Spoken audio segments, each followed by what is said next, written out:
Hello and welcome. Continuing with the dynamic modeling of process systems using first principles models. Today we are going to look at complex systems and the complexities that they bring and how to solve them.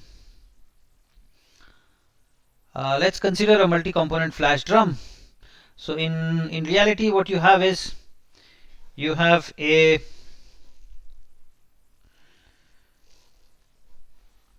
fresh feed coming in, which is flow controlled. Its flow is fixed. The fresh feed is heated, and it is heated to a temperature that is within the two-phase region at the operating pressure of the flash drum. So the feed is heated to a temperature of TF, but at the pressure before this pressure reducing valve, the pressure is high enough for the feed to be liquid. It has got a certain composition Z. Feed flow rate, molar flow rate is F. And then when you reduce the pressure across the pressure reducing valve to the pressure is reduced to the flash drum pressure, the liquid or the material is in the two-phase region at that reduced pressure, and therefore it flashes, and you have vapor leaving the drum under pressure control, and you have liquid leaving the drum under level control. We are going to be modeling this bit. We'll assume that the flow and temperature of the feed are given, or they are perfectly controlled, and under that assumption we wish to develop a model. So what do we want to do? We want to develop a first principles model where, given flow rate, feed temperature, feed pressure, feed composition, and the drum operating pressure, this is the drum operating pressure, this is the drum pressure, and we will call this V, we will call this L, we will call its composition Y, we will call its composition X, mole fraction. Yeah. So we want to develop a steady state and dynamic model for this flash drum. So let's make some assumptions, some reasonable assumptions. If the system is low pressure, then the vapor holdup is going to be negligible. If the vapor holdup is negligible, then you have essentially instantaneous vapor dynamics. You don't even have to model the pressure controller. So that gives you perfect pressure control with instantaneous vapor dynamics. We are neglecting ambient heat losses. We are assuming thermal equilibrium so that the temperature of the vapor and the temperature of the liquid are the same. We are also assuming mechanical equilibrium so that the pressure of the vapor and the pressure of the liquid are the same, which is equal to P. And then the liquid is going to be in equilibrium with the vapor, so we have vapor liquid equilibrium. And we are making some simplifying assumptions of constant molar heat capacity, latent heat, and so on and so forth. Some standard assumptions. If we make these standard assumptions, then let's just count the number of so by the way, every stream that you have has, if it's a C component stream, then the number of specifications that you need to fully specify the thermodynamic state of that stream is C plus 2. So in this system we've got 1, 2 and 3. Three streams that are leaving the flash drum, and so.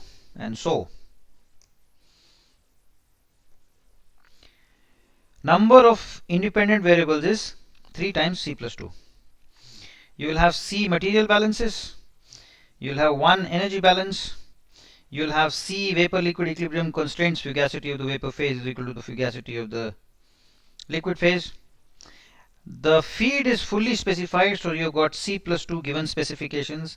The drum pressure is given, so you got that as one specification. Then the thermal equilibrium and mechanical equilibrium constraints, you got 2 such constraints. So if you count all of these, this is C plus C plus C, that's 3C, and 1, 2, 3, 4, 5, 6. So 3C plus 6, which is the same as 3 times C plus 2. So if you count all these specifications and constraints, you have 3C plus 2 constraints, and therefore the system is fully specified. Degrees of freedom, number of equations and number of variables is the same. You got a square system of equations. This square system of equations can be solved. Let's just look at a reasonable way of solving it. So how do you obtain a steady state solution? Well, you got, well, it's good to have the picture in mind. So you've got F, you got L, you got V, and both these streams are at the boiling temperature T. It's got a composition X, it's got a composition Y, this has got a composition Z, it's got a feed temperature TF, and the column and the drum is at a pressure P. Okay.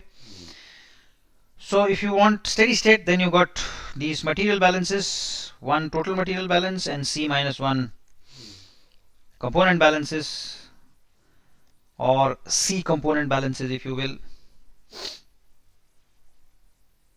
Then you got this vapor liquid equilibrium constraint. In general, if you treat the vapor as ideal, then the vapor phase fugacity is going to be the partial pressure of that component. And if you got liquid phase non-idealities, then you'll have a gamma I. If it's a Raoult's law ideal kind of system, gamma I will be equal to 1 for ideal systems. Yeah. so yeah, that's that.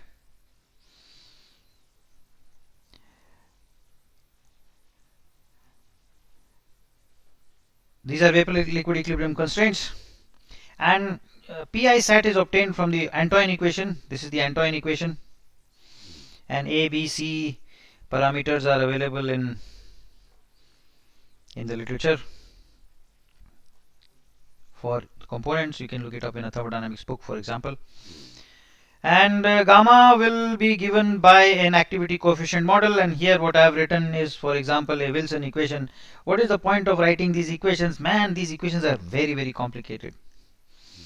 Summation, inside summation, indices running from 1 to C, and so on and so forth. Yeah. So these activity quotient models can be quite complex. Differentiating them, linearizing, etc. is going to be very complex. So that ain't going to work. Okay. And then you've got the energy balance, which is basically saying, and I'm treating Cp as molar specific heat capacity as constant. You could also treat it as varying with mole fraction, either ways. So this is a simplified energy balance. You could write a more complicated energy balance. So this is enthalpy in is equal to enthalpy of the vapor out plus enthalpy of the liquid out. Yeah. So these are the governing equations that we need to solve simultaneously. What is the procedure for solving it? Well, I'll just show you the procedure, and then, so first of all, read what is given: feed conditions and the drum pressure. Then we don't know temperature, but if we know temperature, then we know the enthalpy of the liquid and the vapor phases. And for a given temperature and a given pressure, we could do a PT flash calculation.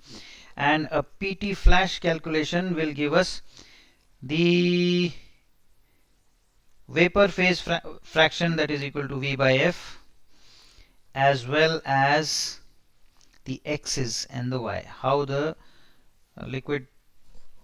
feed splits into the vapor phase. And so that fraction is you obtain from a PT flash. If you don't know what PT flash is, look it up in a thermodynamics text. It is standard calculation. So perform a TP flash to get V, X and Y. So once you get vapor rate, you get liquid rate as F minus V. So the liquid, vapor and feed rates are known. The liquid and vapor compositions are known for the guessed value of T. Now if the guessed value of T is correct, the energy balance must be satisfied.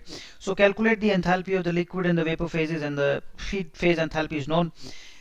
So at a given temperature and Y, you can calculate the enthalpy of the vapor phase. At a given temperature and X, you can calculate the enthalpy of the liquid phase.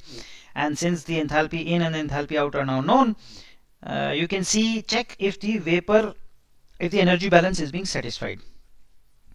In this case, what I can do simply is V is equal to, for example, if I'm using this kind of an equation, a very simplified energy balance model, we can say V is equal to F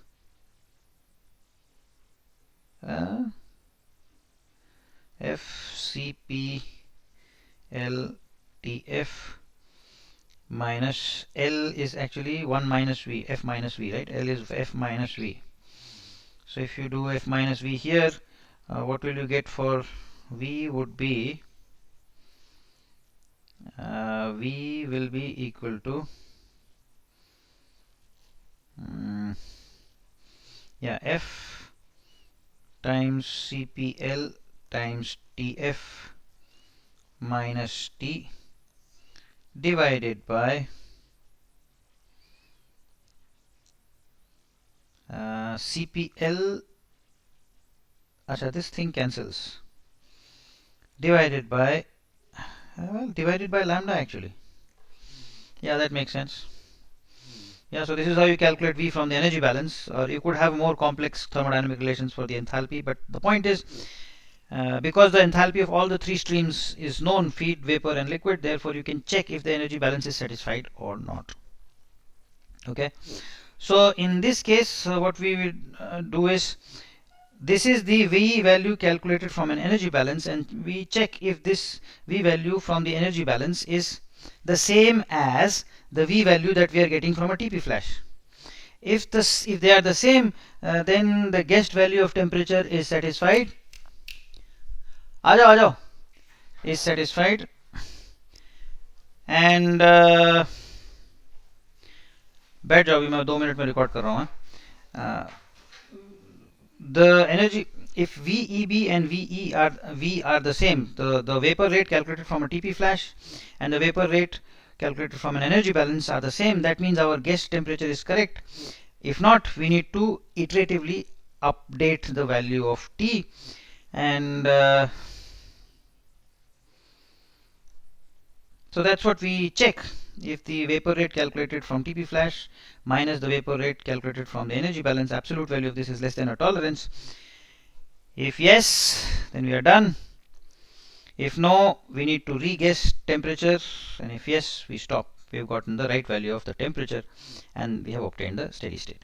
So this is the way of doing a steady state calculation. You can see it's not very tough, but it's not straightforward either. It's not as simple as solving some set of n number of linear equations. There are non-linear equations, and this is just one simple way of solving it. As far as converging this is concerned, you could use, and getting a better guess of temperature is concerned, you could use, for example, the secant method, where you perturb T goes to T plus delta T, and then for V will go to V plus dV, and V energy balance will go to V energy balance plus dV energy balance. That will be its perturbed value, and therefore if my function that I wish to drive to 0 is V minus VEB, then dF by dt with respect to the iteration variable is going to be dV by dt minus dV energy balance by dt, and you have obtained dV and dV energy balance from that perturbation calculation. So you have a good numerical estimate of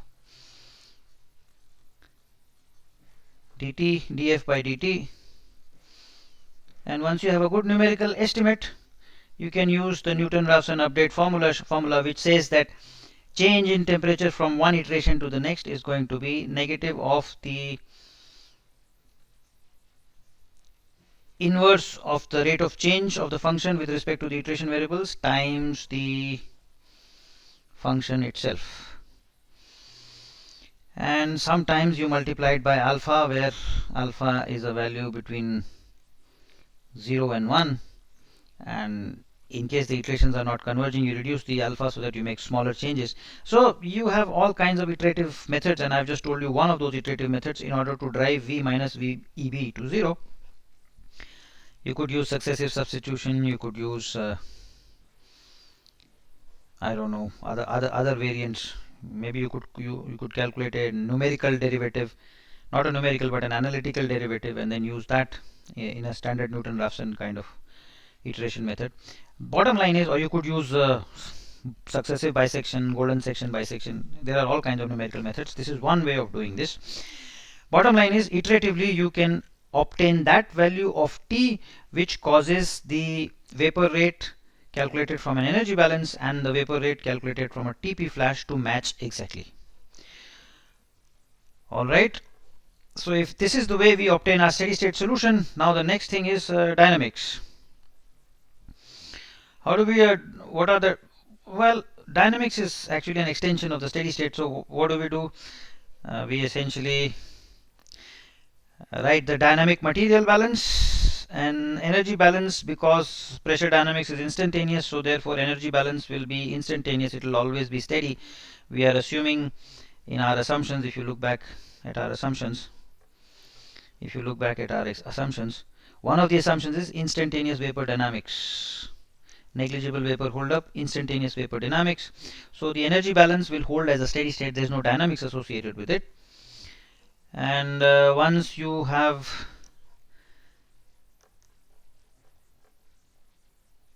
assumed instantaneous energy balance or pressure dynamics, then you have the dynamic material balance, which is essentially the hold up of the ith component at time t is equal to rate in at time t minus liquid out at time t minus vapor out at time t of that component. Yeah, so that's the dynamic material balance. Of course, this guy will now be obtained from a controller equation. I mean, if you remember, this is coming in, that's going out. So how much is going out will be governed by a level controller, and I've just put in a proportional level controller instead of volume or height in the tank. I'm just using the hold up in the tank, number of moles in that tank. So this is the controller equation, proportional control, and L bar is the steady state value.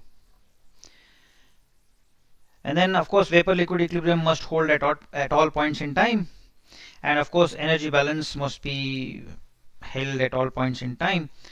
So these are the equations that need to be solved together, and you can see that these are differential algebraic equations. This is a differential equation, this is an algebraic equation, this is an algebraic equation, energy balance is an algebraic equation. So your system of equations that you need to solve is a differential algebraic equation system of equations, and you need a numerical method or a numerical procedure to solve or to integrate this system of differential algebraic equations forward in time. Initial conditions are known. So what is the procedure? Well, first of all, you need to have the initial steady state solution. So obtain the initial steady state solution, then initialize the hold up and the initial component hold ups in the liquid phase of each of the components. What is coming in is given at all points in time, so read what is coming in.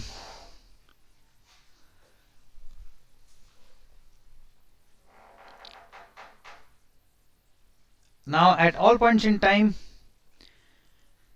you have x at time t. If x at time t is known, vapor must be in equilibrium with this. Therefore a bubble temperature calculation gives you temperature and y of the vapor leaving at that point in time. Obtain L from the controller equation, because at current time, if hold up current time is known, then L is known from the vapor equation. And now if you look at your dynamic material balance, this is known, x is known, y came from bubble point calculation, v we can get from the energy balance, this is given, and so there must be a way for getting v. V comes from an energy balance, so this is the energy balance equation that gives us v. And now that we also know v, the right hand side of the dynamic material balance is fully known, and therefore we can integrate forward the material balances in time. So you just integrated it forward in time, and see if the current time is the same as is more than the simulation end time. If no, increment the current time from t to t plus delta t, and repeat everything again and again and again. And if yes, you've done your dynamic simulation. So what I did was I took a very simple flash drum simulation. It took me some time to do it. Benzene, no, it's not xylene, sorry, this is actually ethyl benzene.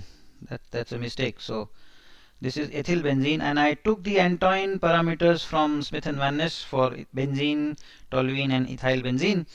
And I also took some rough CP values from Google actually, and I also took the heat of vaporization from Google of each of these components, and assume that the mixing, heat of mixing, and volume change of mixing and things like that are all zero, ideal system in a liquid phase. And so if you do the steady state calculation that I described to you for an equimolar fresh feed of 1 kilomoles per minute, feed temperature being 200 degrees Celsius, drum pressure being 100 kilopascal, that is 1 atmosphere, what you get is that the vapor is about 0.42 kilomoles an hour, and the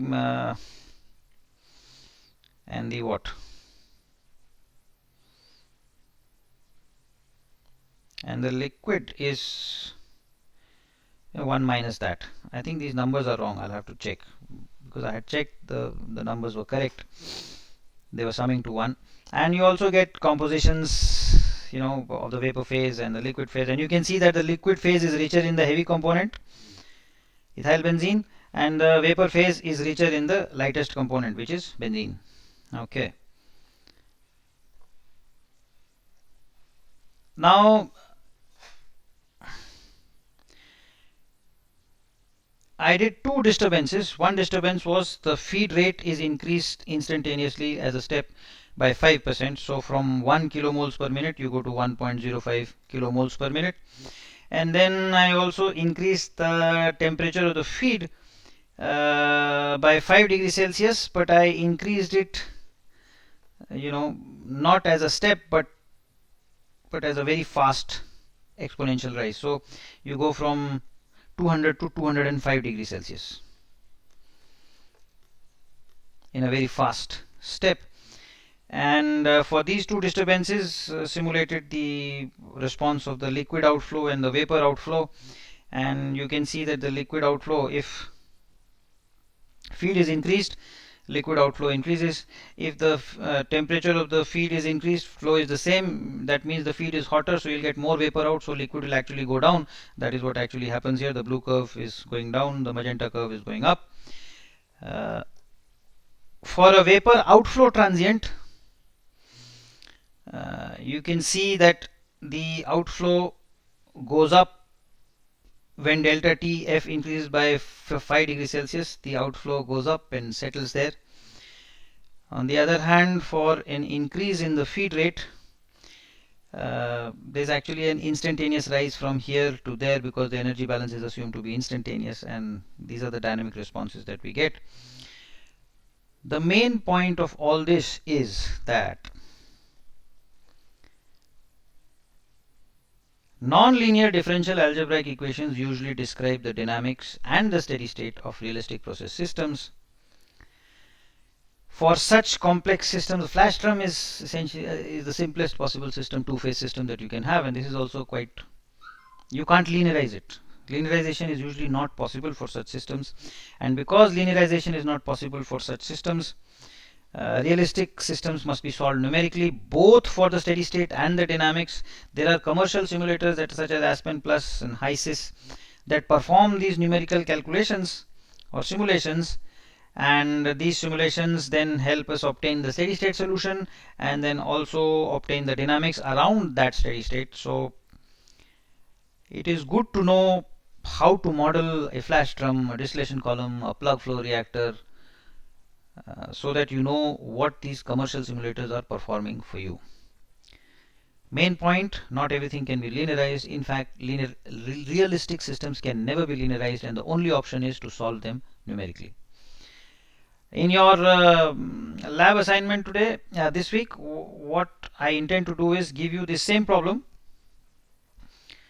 You're supposed to expected to do this flash drum problem in MATLAB by solving the differential equations, differential algebraic equation, system of equations yourself. So you can see yourself how everything fits together, the degrees of freedom, what is specified, what is solved, and how the calculations proceed step by step. So that is the agenda for this week. I may or may not upload a video for the what, for the lab. That's because I'm having to travel because of a family emergency, but uh, I have explained exactly what is to be done, and hopefully I'll upload a problem that you should be able to do yourself. And if you're not able to do, maybe once I get back from whatever is the emergency, I can upload a video. But what is to be done this week is to do that flash drum steady state and dynamic simulation problem, which I just walked you through the theory of which. Okay, so thank you for your attention. This is the end of this lecture, and I hope to see you soon again. Thank you and goodbye.